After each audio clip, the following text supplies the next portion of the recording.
Hey, do you want to know when you're going to be able to buy PC parts again? Cool, I'm going to potentially answer that question. Nvidia wants to ban mining even harder. Squeeze it harder, Daddy Jensen. Why'd that come out of my mouth? And then Dogecoin blasting off to the moon. Let's get into the hottest tech news on the internet, my friends. I am your host, Bro. We're going to be going over the tech news that I can find here on Hot News. So let's start off with trying to potentially alleviate your concerns of when you're going to be able to get a chip of some kind, graphics processor, what have you.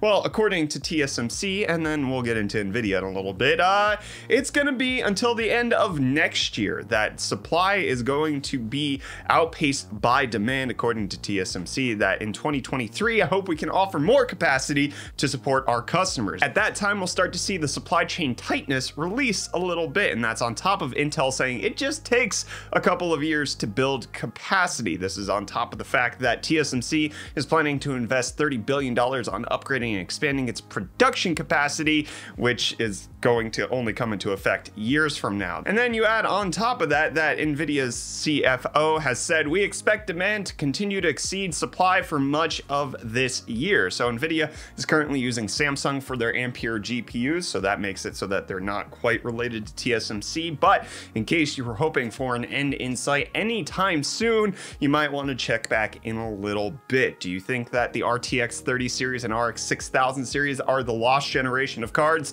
that will look back and just be like, I wish I could have got that one, but I had to go with the next generation because it was already out by the time that the supply issue was fixed. However, it is not all doom and gloom, with the CFO saying we will see supply continue to increase throughout this quarter as well as throughout the year. And on top of that, Nvidia saying that it's record sales, that they're actually selling more than ever. So a lot of people are getting their hands on GPUs. It just doesn't seem to be the mass public, the vast majority of you people. You're not grabbing them. Nvidia doesn't want miners to grab the RTX 3060. In case you don't remember, when they announced the RTX 3060, they said that there was going to be an Ethereum mining rate limiter that was implemented on that. However, it came out that with a driver update, backwards update on the 3060, you could get Ethereum to mine just fine. Well, now Nvidia puts an end to that. You're done with your driver ways, okay? Because they're coming out with a new 3060 based on GA 106302-A1, which, because of the new PCI device ID, would change how the drivers work, and you wouldn't be able to do this backwards driver thing that's happening. And it would now finally do what Nvidia set out to do, which is just limit the people at home who are going to buy this to mine in their PC or using NiceHash. Now they can no longer do that. This really doesn't affect the giant mega corporations of mining because they can just buy everything else. However, there is some indication that maybe some other cards will start getting these re-release refreshes to hinder their mining performance, but it's not quite clear if and when that will happen. But Nvidia doesn't just want to squeeze you. Big Daddy Jensen wants to give you a little lovin' by talking about the fact that you can now have customized, optimized settings for creative apps in Nvidia's GeForce experience. You just have to sign away your rights to sign into that app, which you shouldn't have to do for a piece of hardware. That's not the point. But now, in case you want to use DaVinci Resolve, Adobe Premiere Pro, After Effects, and AutoCAD, stuff like that, you can turn on GPU features that need to be active for those things with a single button press in GeForce experience. And there's many button presses that are going on with G-Skill's new Trident Z Royal Elite series memory. The originals were quite beautiful, but now you can see it's got all those little divots and polygons and just so many buttons to press. They look like little triangle buttons. They're gorgeous. I think I really like the more angular stuff that is going on here as opposed to the flat lay on the original Trident Z Royals. G-Skill making some good design choices, and Sony making some good business choices by rolling out their PlayStation exclusives to PC. Days Gone is the latest that's coming out, and it's expected to hit Steam and Epic Game Store on May 19th. For $50. So it's coming out soon, and it's not an Epic Game Store exclusive, so celebrate for that. But don't celebrate Tentacles, or you can, I suppose. People have a thing for tentacles. I've read that on the internet. Returnal's nightmarish monsters will have custom tentacle technology. They talked about this in a trailer about the enemies. Look at how many tentacles that Mac Daddy has. Anyways, they had to redesign the physics in order to make it so that they could have so many bioluminescent emissives on tentacles and make it so that it's gorgeous tentacle action, my friends, which is what I tend to refer to cryptocurrency as, gorgeous tentacle action. And Bitcoin's gorgeous, going up 2.59%, $63,000 on the day. GameStop, down 5%. I mean, it's GameStop. They're gonna have up and down days. But we gotta talk about Dogecoin. Dogecoin blasting off to the moon. You see this spike? Holy crap, 16 cents. 16 cents a week ago. Dogecoin was at like 7 cents. If you bought $100 worth of Dogecoin, you now have like $200 worth of Dogecoin. It's got a market cap of $21 billion. Woof. You're gonna need that Dogecoin money to afford the new luxury electric vehicle that Mercedes finally unveiled today, even though we already saw most of it. They just fully unwrapped like the front fender. Anyways, the Mercedes-Benz EQS has now been officially fully unveiled, as you can see in the images here. It's a luxury sedan that can potentially have up to a 108 kilowatt hour battery pack capable of 478 miles and up to acceleration of 4.1 seconds to do 0 to 60. It's not too bad. No release price at this point.